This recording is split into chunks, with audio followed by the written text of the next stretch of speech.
Assalamualaikum warahmatullahi wabarakatuh. Waalaikumsalam Waalaikumsalam. warahmatullahi wabarakatuh. Apa kabarnya semuanya? Alhamdulillah baik, Bu. Alhamdulillah, mudah-mudahan kita semua selalu dalam keadaan sehat walafiat. Ingat, di masa pandemi seperti saat ini, kita harus selalu memperhatikan protokol kesehatan, juga makan makanan yang bergizi, halalan thayyiban. Baik, sebelum kita mulai, terlebih dahulu Ibu akan mengabsen. Jika hadir, tolong bilang hadir ya. Nur Ajijah, Hadir. Inta Aulia, Hadir, Bu. Syifa Faujiah. Hadirah, Bu. Ya, alhamdulillah sudah ada semua ya. Nah, baik, marilah kita mulai pembelajaran kita pada hari ini dengan membaca doa bersama-sama. Berdoa dimulai.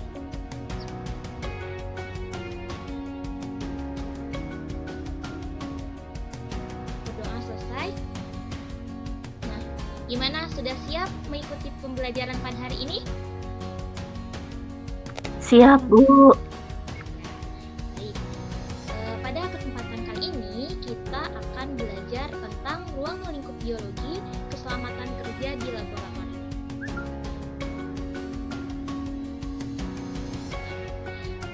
Mengenai materi ini, para ulama, terutama ulama usul fikih, merumuskan maqasid asy-syariah berupa darul mafasidi muqaddamun ala zalbil masalih, yang berarti menolak segala macam bahaya lebih didahulukan daripada yang mendatangkan segala kebaikan.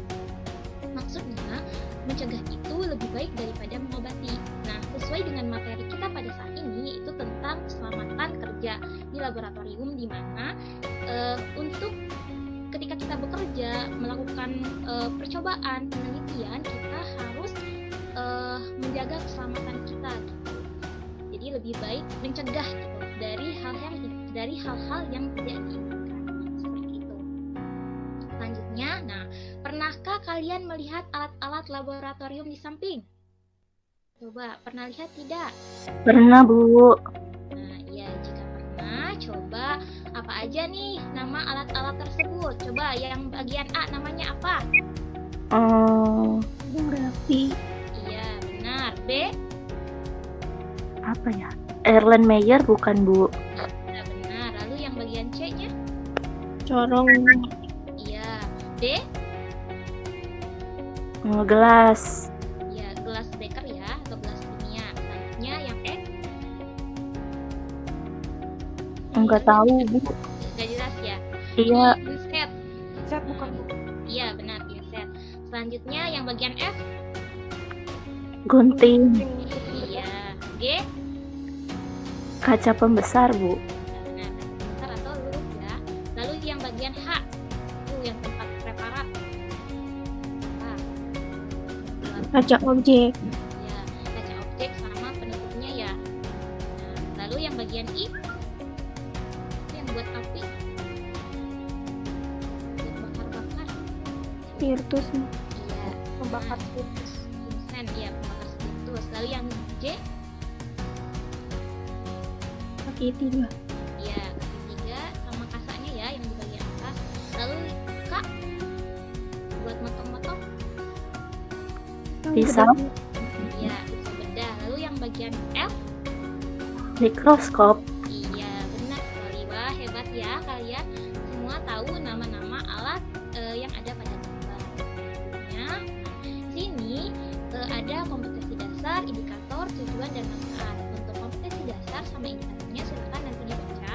Nah, untuk tujuannya, melalui model pembelajaran problem-based learning, peserta didik mampu menjelaskan ruang lingkup biologi, permasalahan pada berbagai objek biologi dan tingkat organisasi kehidupan melalui penerapan metode ilmiah dan prinsip keselamatan kerja, serta menyajikan data hasil penerapan metode ilmiah tentang permasalahan pada berbagai objek biologi dan tingkat organisasi kehidupan, sehingga peserta didik dapat menghayati dan mengamalkan ajaran agama yang ilmiah, mengembangkan sikap jujur, disiplin, dan bertanggung jawab, serta dapat mengembangkan kemampuan berpikir kritis, komunikasi, kolaborasi, dan tertib.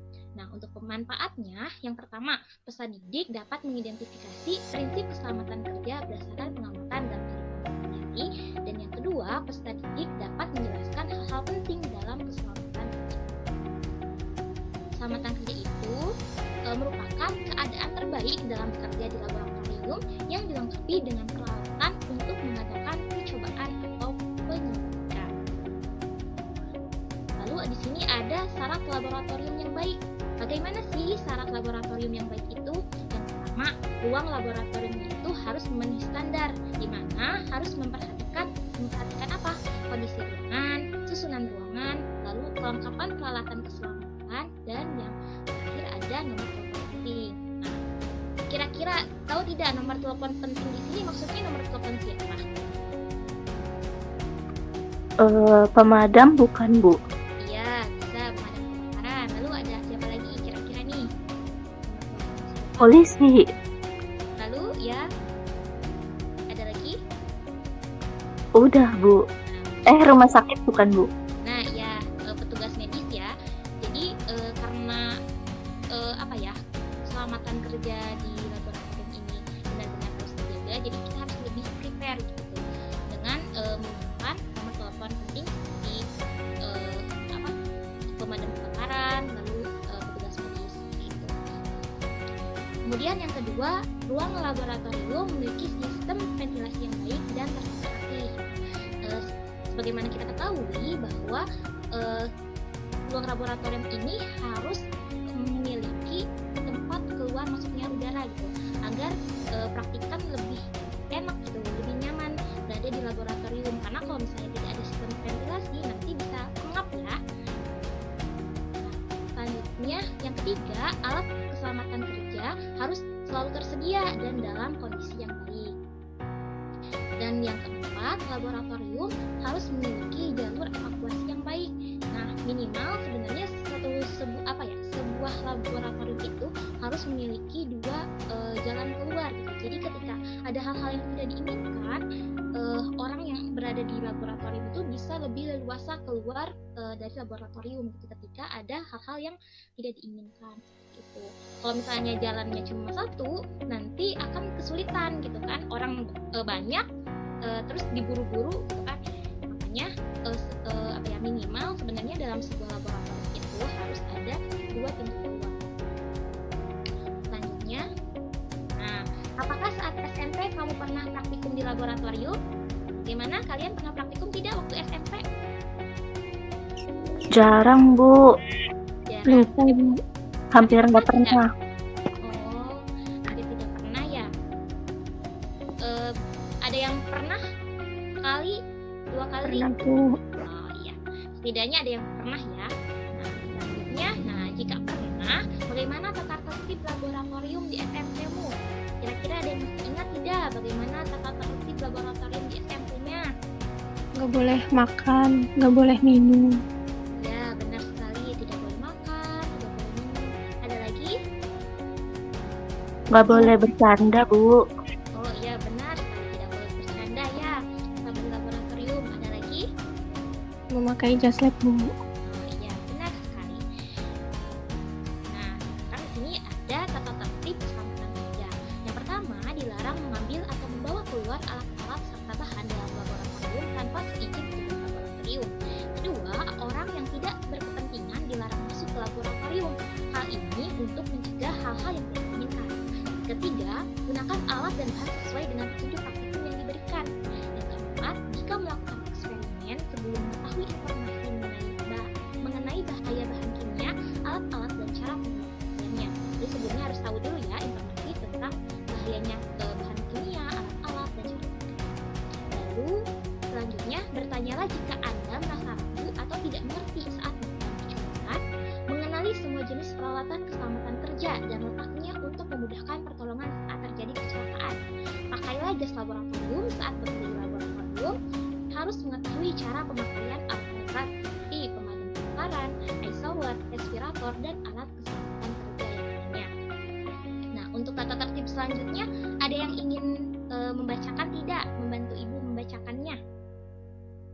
Saya, Bu. Ya, silakan Nur Ajija. Tata tertib keselamatan kerja. Jika terjadi kerusakan atau kecelakaan, sebaiknya segera melaporkannya ke petugas laboratorium. Berhati-hatilah bila bekerja dengan asam kuat, reagen korosif, reagen-reagen yang volatil, dan mudah terbakar. Terus, setiap pekerja di laboratorium harus mengetahui cara memberi pertolongan pertama pada kecelakaan atau P3K. Buang sampah pada tempatnya. Usahakan untuk tidak sendirian di ruang laboratorium, supaya bila terjadi kecelakaan dapat dibantu dengan segera. Jangan bermain-main di dalam ruangan laboratorium. Lakukan latihan keselamatan kerja secara periodik. Dilarang merokok, makan, dan minum di laboratorium. Iya, terima kasih Nur Hadijah sudah membantu Ibu membacakan selanjutnya ada alat keselamatan kerja. Alat keselamatan kerja ini ada apa aja sih Bu? Di sini ada pemadam kebakaran atau kebakaran, terus ada ice washer, kemudian ada water shower, ada kotak P3K, jas laboratorium, penutup kepala, peralatan fisik, obat-obatan, kapas, tester pembelut, masker, dan nah, untuk alat-alat keselamatan kerja ini kira-kira kalian udah tahu semua belum?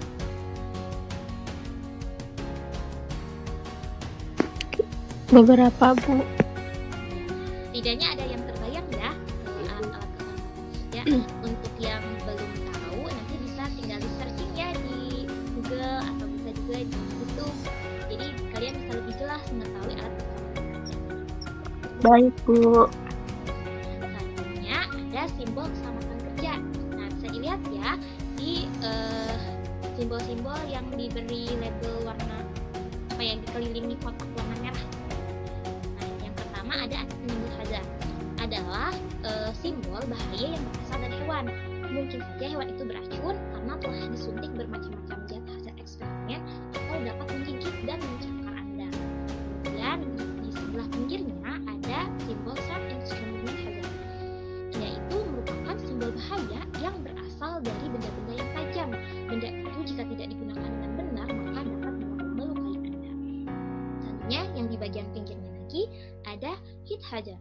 Nah, simbol ini berarti bahaya yang berasal dari benda yang panas. Nah, tangan kita akan kepanasan jika menyentuh benda tersebut dalam keadaan aktif atau menyala. Lalu yang di bagian pinggirnya ada bloodstone hazard. Nah, itu merupakan simbol bahaya yang berasal dari benda yang mudah pecah, biasanya berupa gas kimia.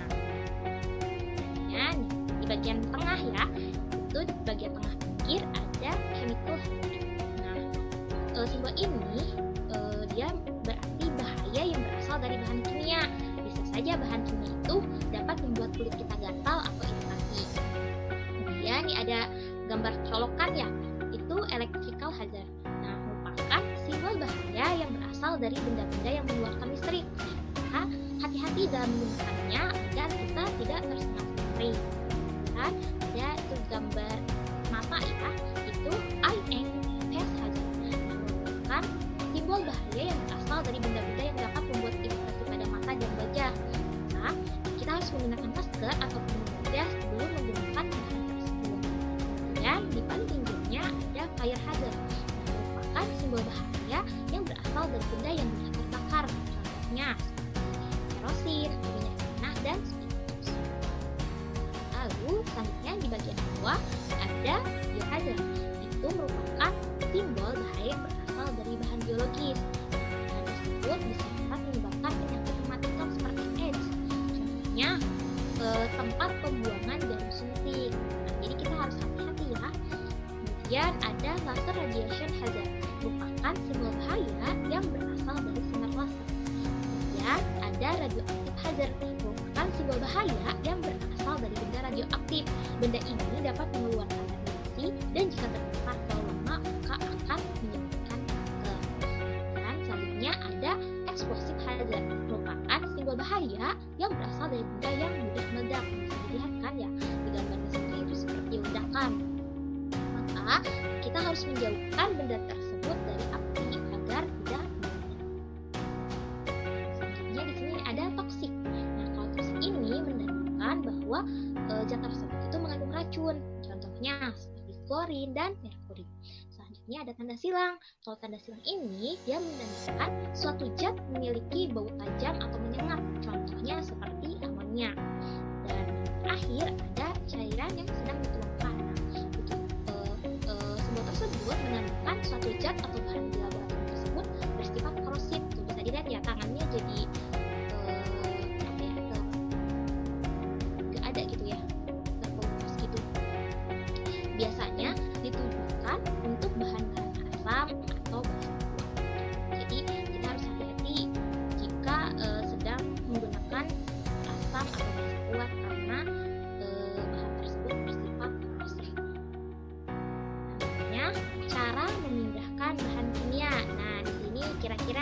bisa bantu ibu tidak untuk membacakan bagaimana sih cara memindahkan bahan kimia?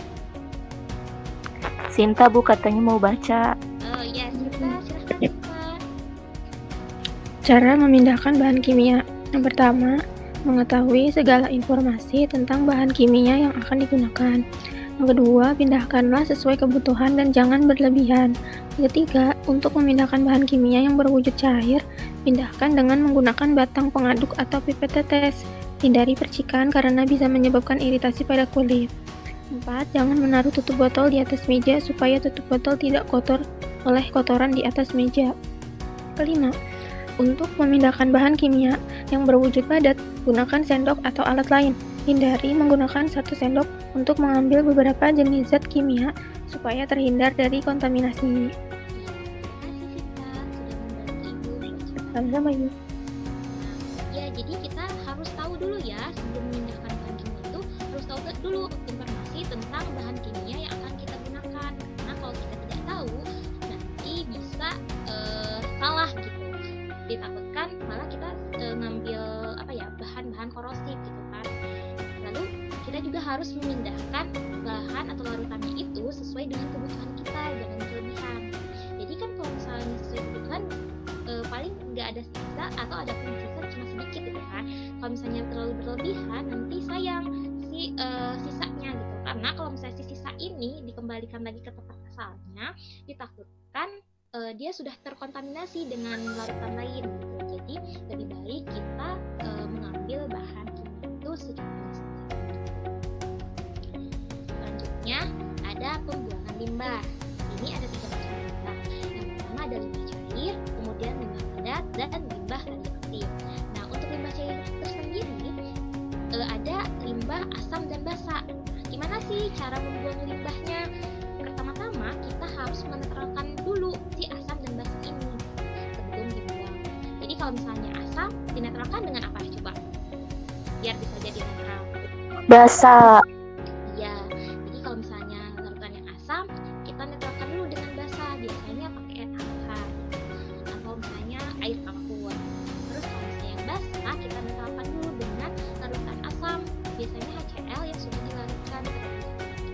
Setelah dirasa sudah netral, baru nanti si cairan ini dibuang.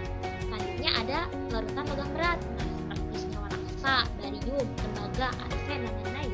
Karena larutan ini bersifat racun, pembuangannya itu harus ditampung dulu di tempat khusus, barulah kemudian bisa ditimbun. Selanjutnya ada pelarut organik. Nah, karena pelarut organik ini mudah terbakar, jika dalam jumlah sedikit bisa langsung dibakar saja di tempat terbuka. Tapi jika pelarut organik ini dalam jumlah besar, maka si pelarut organik ini harus ditimbun. Kemudian ada limbah padat. Limbah padat, ini ada limbah padat yang mudah terbakar. Seperti apa? Seperti natrium dan fosfor. Untuk pembuangannya, maka dia dibakar sedikit demi sedikit di ruang terbuka. Kemudian ada limbah padat yang larut dalam air.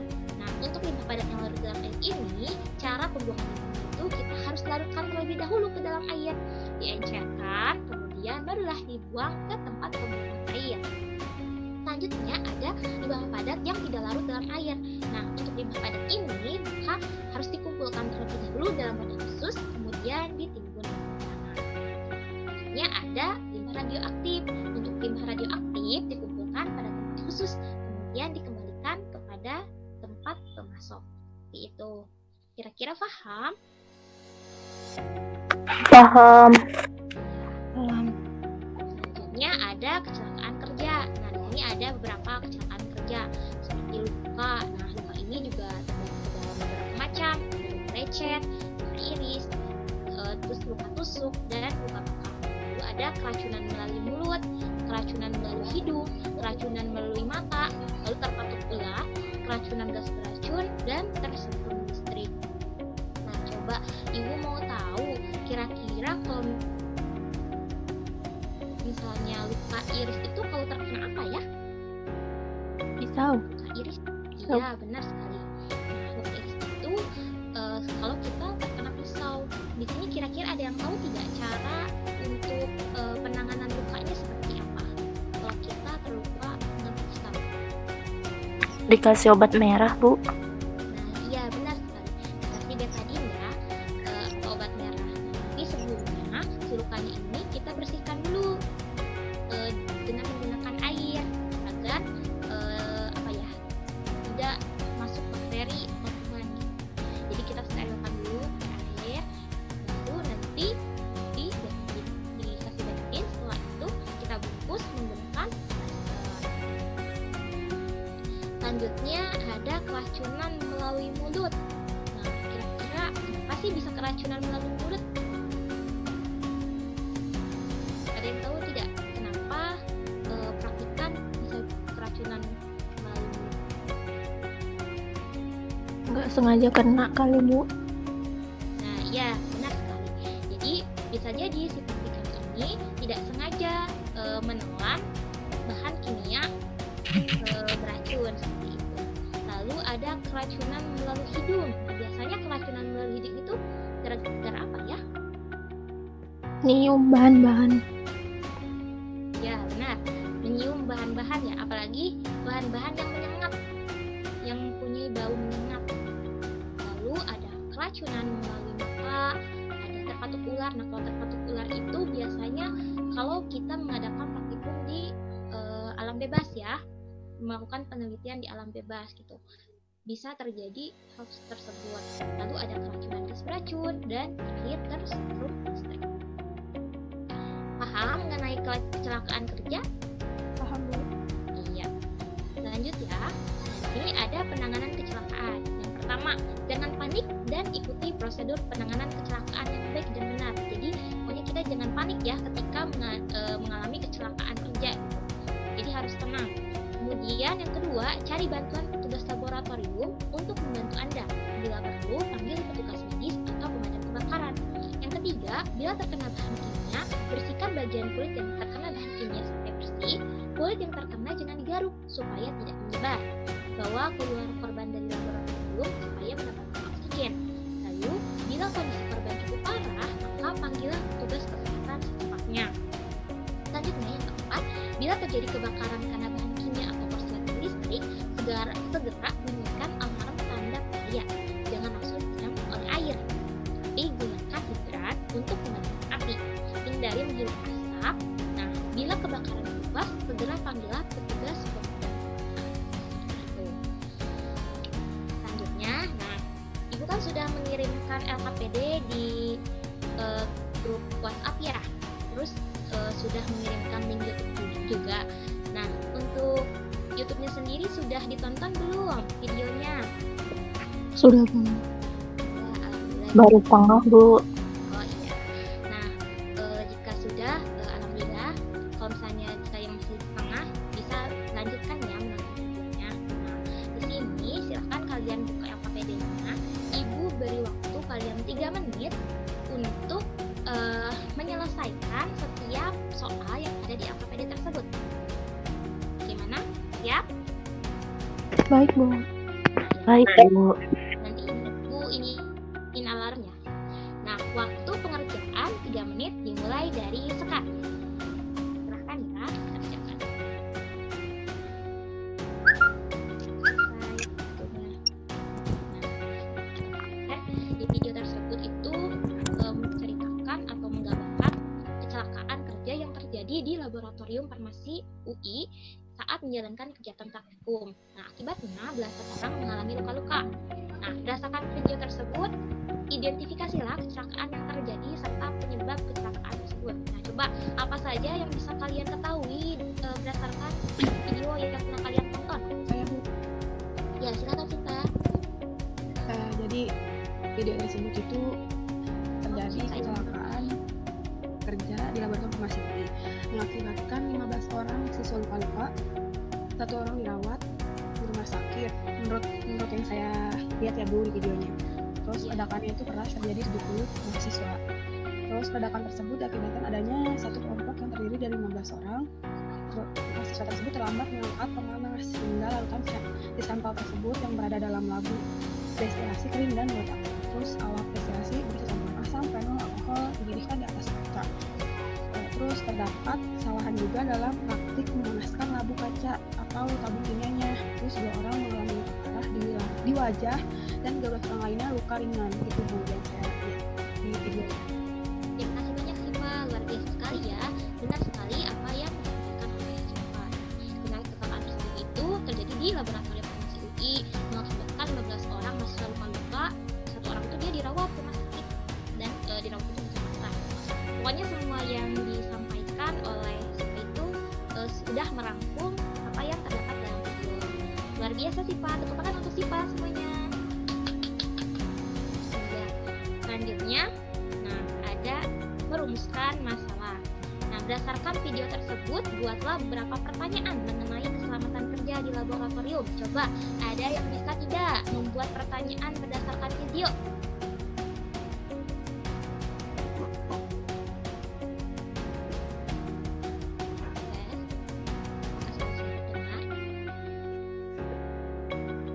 Saya Bu. Ya, silakan. Bagaimana cara bekerja di laboratorium agar tetap aman? Pertanyaan kedua, bagaimana cara penanganan terhadap kecelakaan di laboratorium? Iya, terima kasih Sinta. Luar biasa sekali rumusan masalahnya. Nah, selanjutnya ada pengumpulan data. Saat bekerja di laboratorium, kita kan selalu menggunakan alat dan bahan-bahan kimia ya. Nah, coba datalah alat-alat dan bahan yang tersedia di laboratorium dalam kolom, kemudian tulis nama dan fungsinya. Coba Ibu mau tanya, nomor 1 ini dia gambar apa ya? Erlenmeyer. Iya, benar sekali. Fungsinya untuk apa Erlenmeyer? Salah satu saja tidak apa-apa. Untuk menyimpan dan memanaskan larutan, Bu. Ya, benar sekali. Bisa menyimpan dan memanaskan larutan, lalu menampung filtrasi penyaringan, bisa juga menampung filtrasi, dan bisa juga sebagai tempat mereaksikan zat atau mencampur zat. Selanjutnya, nomor 2, ini ada gambar apa ya? Corong bukan, Bu? Iya, benar sekali, corong. Fungsi corong buat apa?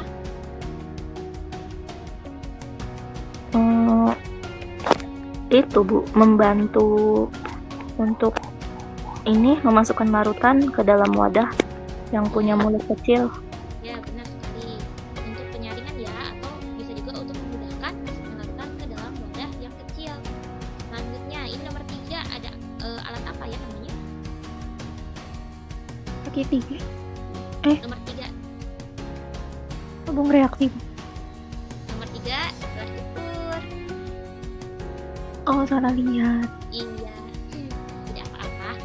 Nomor 3, gelas ukur. Nah, kira-kira kalau gelas ukur dia fungsinya buat apa ya? Mengukur volume larutan, Bu. Ya, benar sekali.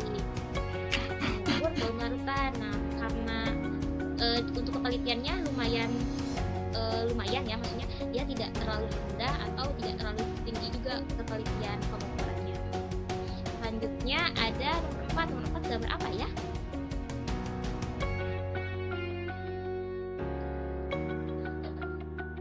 Ada yang bisa tidak nomor 4? Kaki 3. Iya, benar sekali, kaki 3. Nah, fungsi kaki 3 apa ya?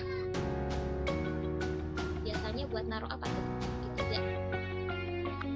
Buat ini enggak, Bu, yang dibakar-bakar itu? Iya, benar sekali, untuk menyimpan pembakar spiritus ya. Selanjutnya nomor 5 itu ada gambar apa ya? Putih-putih kertas. Apa kira-kira itu nomor 5? Enggak tahu, Bu, enggak pernah lihat. Pernah lihat. Nah, kalau nomor 5 ini dia namanya kertas saring. Fungsinya untuk menyaring larutan. Jadi kalau misalnya perlu saringan, selain bisa pakai saringan, nah bisa juga pakai kertas saring ini. Nah, dan nomor 6 nih, nomor 6 sering kita temui nih ya, namanya apa? 6. Mikroskop. Ya, benar sekali, mikroskop. Fungsinya untuk Melihat benda kecil. ya, benar sekali, untuk mengamati objek yang ukurannya sangat kecil. Selanjutnya ada nomor 7, itu gambar apa? Gelas kimia. Ya, gelas kimia atau gelas beker ya. Nah, dia fungsinya mengukur volume larutan yang tidak menggunakan volume yang tinggi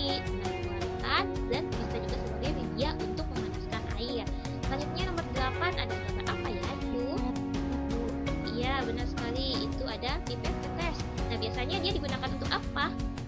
Memindahkan larutan satu ke wadah yang lain. Iya, Itu Bu. benar. Selanjutnya, nomor 9 ada gambar apa? Tabung. Tabung reaksi. Iya, benar, tabung reaksi. Manfaatnya untuk apa ya tabung reaksi? Mereaksikan zat Bu. Ya, betul sekali. Tepat menjelaskan zat atau bahan ya. Selanjutnya ada nomor 10 nih, apa? Tuh ada bulat-bulat dari kayu. Rak bukan Bu? Ya, benar sekali, itu rak tabung reaksi. Nah, kan namanya rak tabung reaksi ya, berarti fungsinya buat apa? Untuk menaruh tabung reaksi. Iya, betul sekali. Untuk menaruh, meletakkan, menyimpan tabung reaksi dalam jumlah banyak. Selanjutnya ada nomor 11, itu apa ya? Kaca kerjaan. Iya, ada objek dan bentuk. Fungsinya untuk apa? Paling sering digunakan nih? Tempat objek. Iya, tempat objek atau barang-barang ya. Iya, selanjutnya nomor 12. Nah, sekarang mah simbol. Ini simbol apa ya? Tadi sudah Ibu jelaskan. Simbol apa nomor 12? Itu bahan yang Apa? biohazard Bu. Iya, benar sekali. Nah, dia itu simbol apa ya? Bahan yang berbahaya Bu. Ya, betul, bahan biologis yang berbahaya ya, sesuai dengan namanya biohazard. Nah, bio itu kan biologi atau biologis, terus kalau namanya hazard itu berarti dia berbahaya. Selanjutnya tanda udah ngomongin tanda silang. Nah, tanda silang ada yang tahu tidak fungsinya untuk apa?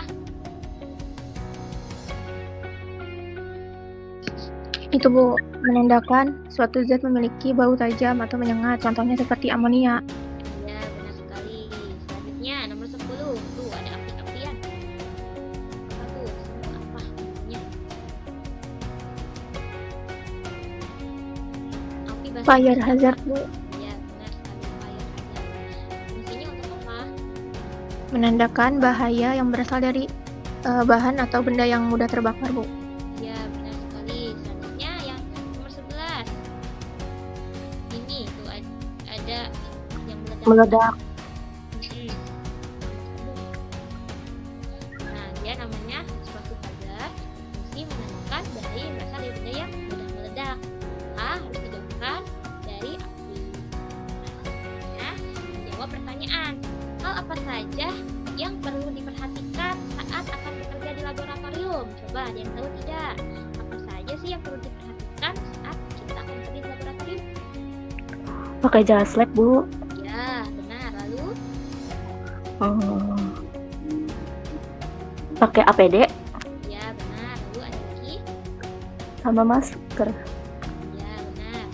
Ada lagi? Kalau tidak ada lagi tidak?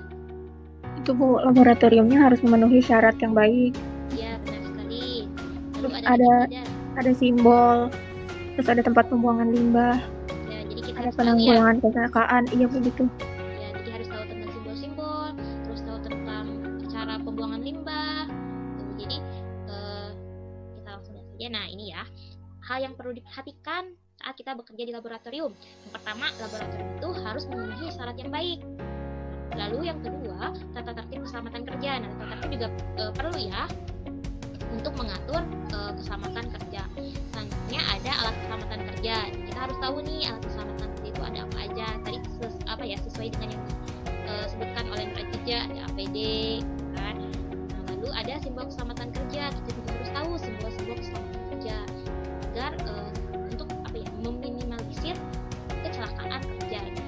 Lalu ada teknik pemindahan alat dan bahan. Nah, kita juga harus tahu bagaimana teknik dalam memindahkan alat dan bahan agar kalau misalnya alat tidak cepat rusak, kalau misalnya bahan dipastikan bahan tersebut beracun atau misalnya korosif kan. Kalau misalnya kita tahu cara pemindahannya, jadi kita lebih safety atau lebih. Kemudian ada pembuangan limbah. Kita juga harus tahu bagaimana cara membuang limbahnya, karena kan setelah selesai praktikum pasti kita meninggalkan limbah gitu kan. Jadi kita harus tahu bagaimana cara pembuangannya dan yang terakhir bagaimana cara penanganan kecelakaan. Nah, bagaimana sih cara penanganan yang harus dilakukan dilakukan saat terjadi kecelakaan di laboratorium. Nah, kalau misalnya terjadi kebakaran gimana tuh cara penanganannya? Ada yang tahu tidak? Gimana cara penanganan kalau terjadi kebakaran? Pakai hidran. Iya, benar sekali, pakai hidran. Nggak boleh Terus panik, ada- Bu. Iya, benar sekali. Kita tidak boleh panik. Terus harus tahu prosedur penanganan kecelakaan yang baik dan benar itu seperti apa. Terus kalau misalnya kebakaran karena bahan kimia atau korsleting listrik, maka kita harus segera bunyikan alarm tanda bahayanya. Jadi kan kalau misalnya udah bunyi, yang lain bisa tahu gitu kan. Lalu jangan langsung disiram dengan air, dan benar tadi yang dikatakan Kak Ijah, gunakan hidran untuk memadamkan api. Lalu kita juga harus menghindari dari minum asap. Bila kebakarannya semakin membesar, maka kita harus segera memanggil petugas kebakaran. Selanjutnya, bila terkena bahan kimia di kulit, kira-kira bagaimana cara penanganannya? Nih, kalau misalnya ada bahan kimia kena kulit kita. Dialirin pakai air, Bu. Iya, benar sekali. Kita pertama sama ya, kita nggak boleh panik. Terus kita bilas tuh kulit yang terkena bahan kimianya. Dan kita juga harus ingat, sebelum dibilas dengan bersih, kita nggak boleh megang area lain di tubuh kita karena ditakutkan bahan kimia itu bisa menyebar. Nah, jika terasa iritasi atau terasa terbakar kulit kita setelah terkena bahan kimia tersebut, atau misalnya jika terasa parah, maka kita harus segera memanggil pihak medis. Gitu. Selanjutnya, bila terkena bahan kimia di mata, kira-kira bagaimana?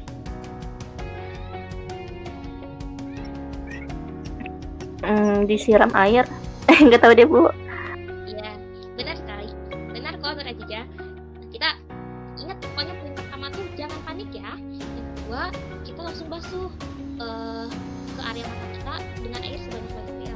Lalu, jika misalnya parah, maka langkah terakhir kita harus menghubungi pihak medis dan membawa korban ke rumah sakit.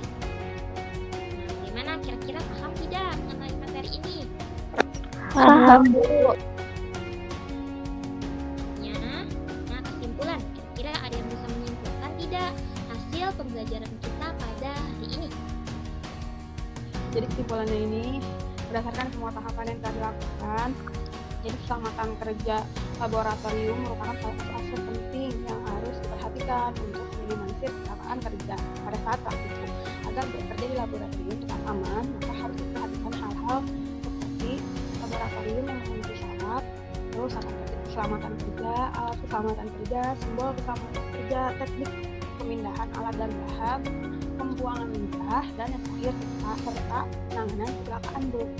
Iya, benar sekali. Terima kasih Siva sudah mau menyimpulkan kegiatan pembelajaran kita pada hari ini. Nah, kira-kira ada yang ingin ditanyakan tidak mengenai materi ini atau sudah paham semua? Tidak, Bu. Kami tahu, Bu. Alhamdulillah ya, kalau semuanya sudah paham. Nah, selanjutnya ada penugasan. Nah, silahkan kalian isi soal melalui Kahoot. Linknya sudah Ibu kirimkan melalui grup WhatsApp ya. Bu, Baik, Bu. Selamat mengerjakan. Semangat semuanya. Siap. Baik, Ibu. Alhamdulillah, jika memang tidak ada pertanyaan lagi, pembelajaran pada hari ini kita cukupkan sekian. Terima kasih atas segala perhatiannya dan mohon maaf juga atas segala kekurangannya. Pokoknya kalian harus jaga kesehatan ya, dan banyak berdoa juga agar kalian kita semua selalu dalam keadaan sehat walafiat. Amin. Ya, demikian pembelajaran hari ini. Assalamualaikum warahmatullahi wabarakatuh. Waalaikumsalam warahmatullahi wabarakatuh.